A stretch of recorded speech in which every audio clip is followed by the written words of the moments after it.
Thalassaemia বাহককে বিয়ে করবো না। তাহলে কিন্তু এই তো বাহক নির্মূল হচ্ছে এবং তার সঙ্গে সঙ্গে ডিজিজ বা রক্তের থ্যালাসেমিয়ার যে পেশেন্ট সেটাও কিন্তু আমরা নির্মূল করতে পারছি। বুঝতে পেরেছেন? আর প্রশ্ন?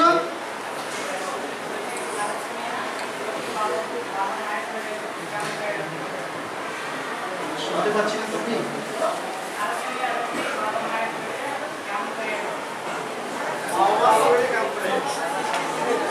এই মাস্টার বলুন তো, থ্যালাসেমিয়া বাবা মার শরীরে কিভাবে এলো? হ্যাঁ এবছর ঠিক আছে। ও বলছে যে এই রোগটা আমাদের শরীরে কি করে এলো বা বাবা মার কাছে কি করে এলো। আমরা প্রথমেই বলেছি যে আমরা এক জায়গা থেকে আরেক জায়গায় যাতায়াত করি তো।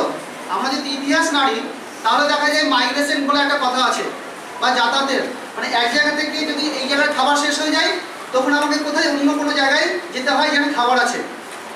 এইরকম আমাদের গ্রিক দেশ ভূমধ্যসাগর সমুদ্র তীরবর্তী এলাকাগুলো যেগুলো আছে সেই এলাকাগুলোতে আগে অ্যানিমিয়া দেখা দিত, এক রকমের অ্যানিমিয়া বা রক্তল্পতা, যেটাকে বলা হয় পুলিশ অ্যানিমিয়া।